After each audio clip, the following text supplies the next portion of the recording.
اللہ کے محبوب نے ارشاد فرمایا کہ جو اپنے دو جبڑوں کے درمیان یعنی زبان اور دو ٹانگوں کے درمیان پارسائی کی جگہ ان دو چیزوں کی مجھے ضمانت دے دے، میں محمد انہیں جنت کی ضمانت دیتا ہوں صلی اللہ علیہ وآلہ وسلم۔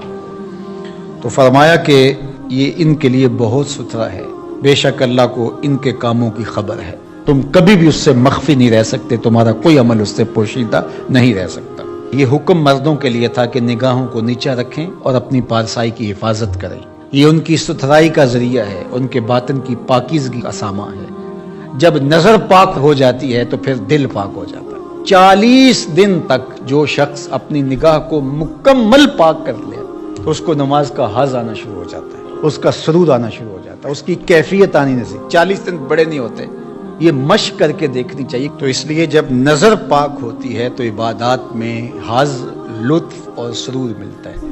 نظر پاک ہوتی ہے تو پھر خیال بھی پاکیزہ ہوتے ہیں، نظر پاک ہوتی ہے تو پھر سوچیں بھی مثبت آتی۔ وَقُلْ لِلْمُؤْمِنَاتِ، اور اے حبیب اہل ایمان عورتوں سے فرمائیے، انہیں حکم دیجیے، یغضضن من ابصارہن، کہ وہ بھی اپنی نظروں کو نیچے رکھیں، اپنی نظروں کی حفاظت کریں۔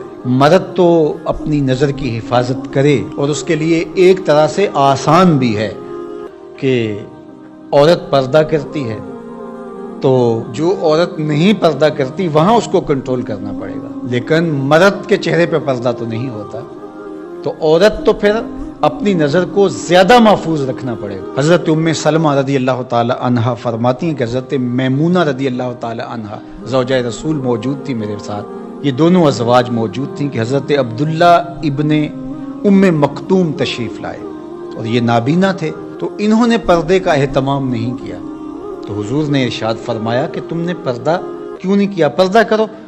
تو انہوں نے آگے سے کہا حضور یہ تو نابینا ہیں، فرمایا تم نابینا تو نہیں ہو۔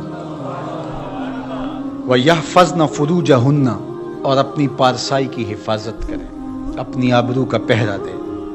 عورت کے لیے بہترین عمل اور بہترین وظیفہ اور بہترین عبادت اپنی آبرو کو بچانا اور آبرو کی حفاظت کرنا ہے۔ وَلَا يُبْدِينَ زِينَتَهُنَّ، اور اپنی زینت کو ظاہر نہ کریں، إِلَّا لِبُعُولَتِهِنَّ، مگر اپنے شوہروں کے لیے۔ یہاں تک ارشاد فرمایا، یہ حدیث رسول ہو تو شاید کوئی جدید مفکر کہہ دے کہ یہ ضعیف ہے، یہ قرآن ہے، سنیے ذرا۔ وَلَا يَضْرِبْنَ بِأَرْجُلِهِنَّ لِيُعْلَمَ مَا يُخْفِينَ مِنْ زِينَتِهِنَّ، عورت اپنے گھر کی چار دیواری میں اتنے زور سے قدم نہ رکھے کہ اس کے پاؤں میں پڑی ہوئی پازیب کی آواز گلی میں گزرتے ہوئے غیر مرد کے کانوں تک پہنچے۔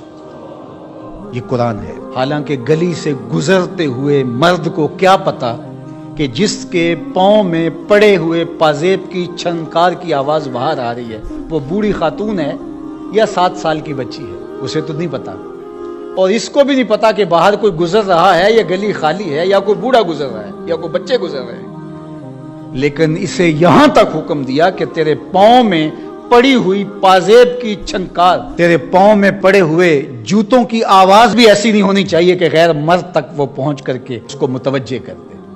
کوئی تیری طرف متوجہ کیوں ہو؟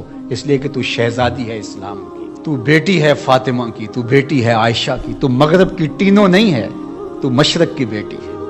یہ پردہ تیرے لیے بوجھ نہیں ہے، یہ پردہ تیری آبرو کا پہرا ہے۔